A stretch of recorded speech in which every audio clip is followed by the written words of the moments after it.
I became interested in politics and governance as a student in Stevens Point. I came in as the executive director for multicultural issues down at the SGA. So I've met in the legacy room here hours and hours and hours and hours. So this was my home.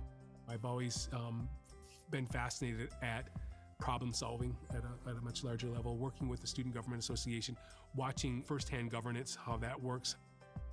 There were a lot of professors that made a huge difference in my life, in my career, that I really come to appreciate after working out in the field, how much they knew, how much they learned, and how much attention to detail they had to be in order to make sure that what they were sharing was of value. I had the privilege of seeing Professor Riley off for his retirement, and I got a chance to go over to him and thank him. And I wanted him to know that his education, his words help communities.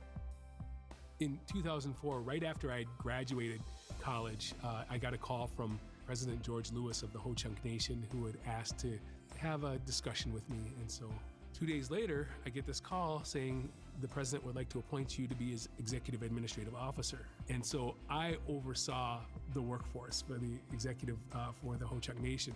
And that was my entrance into this world of, my God, I have no idea what I'm doing. I was drawing on everything I've ever learned in school.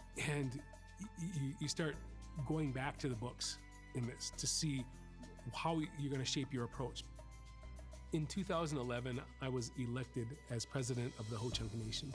It was probably the most surreal moment of my life to serve the 8,400 tribal members, the 3,400 employees, and do so with every ounce of energy that I actually had.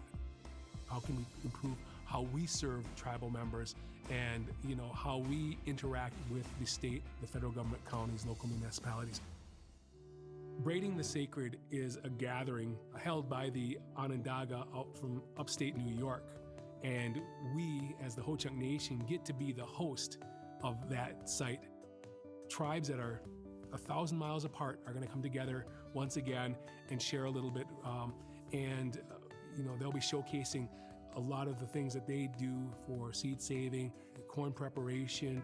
We're also going to do what the non-native world will call earth ovens, but they were originally done out here because we didn't boil corn back in the 1400s because we just did not have big vessels to boil corn in and water that plentiful to carry around. So we cooked in the ground. We called that ma-woha. I think by very nature of my current title as Executive Director of Heritage Preservation, I think people think I know things. And I have the most horrible part of my job each day is learning how much you don't know. Our way of life has changed.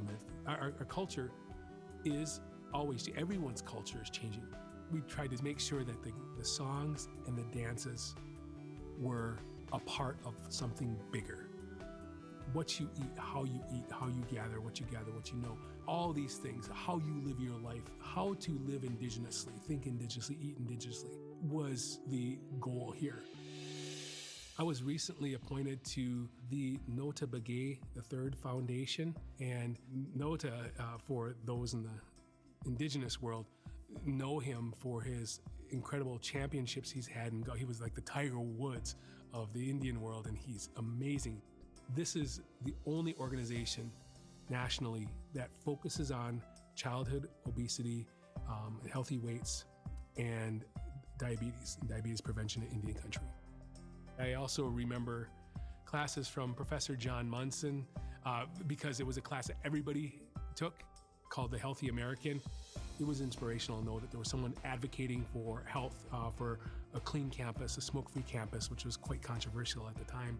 I was a smoker in that class. I was, incredibly obese. I had a lifestyle that made sure that, I'd probably have diabetes within the next, 5-10 years. And so it was really, really nice to look back on that and see that, these folks make sense. And now, as an advocate for good health, healthy living, healthy choices, I realize how difficult it is to change a culture of how we do things.